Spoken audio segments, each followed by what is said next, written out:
Bonjour. Est-ce que vous pouvez nous expliquer l'histoire derrière Art Camp? Tu vas où j'y vais? Allez, commence. En fait, on était une vingtaine d'Eurovilliens invités dans un art camp au Rajasthan. Et un soir, en fait, on s'est retrouvés autour d'une table et on s'est dit, mais pourquoi pas Auroville? Et on s'est rendu compte en fait qu'il y avait une émulation quand on parlait de ça. Et on s'est dit, bah banco, on essaye. On verra bien quand on rentre.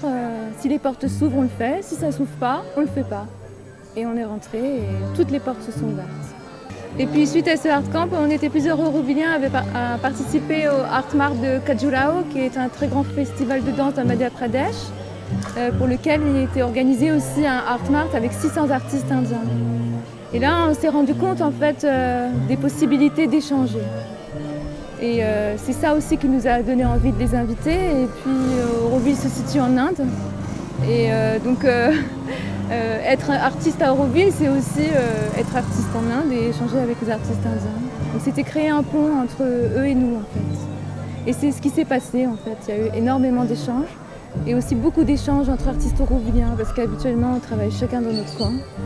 Et là, c'est l'occasion de participer tous ensemble en fait. Oui. Pour rendre l'appareil de ce que eux ils nous avaient invité dans leur résidence d'artistes en fait. Et donc c'était un retour. On s'est dit il faut le faire ici aussi, il faut leur rendre l'appareil et mélanger la culture indienne avec nous. Ici, on trouvait ça très intéressant. Mais il y a aussi beaucoup d'échanges sur la technique, sur la pratique de chacun et on aimerait approfondir. Là, c'était un exercice de style une semaine, maintenant on souhaite approfondir. Donc il y a déjà des workshops qui sont en projet pour échanger des techniques particulières entre artistes. Et puis aussi des projets pour faire voyager l'exposition peut-être, qu'elle ne reste pas qu'à Auroville, mais qu'elle se propage. Dans l'Inde.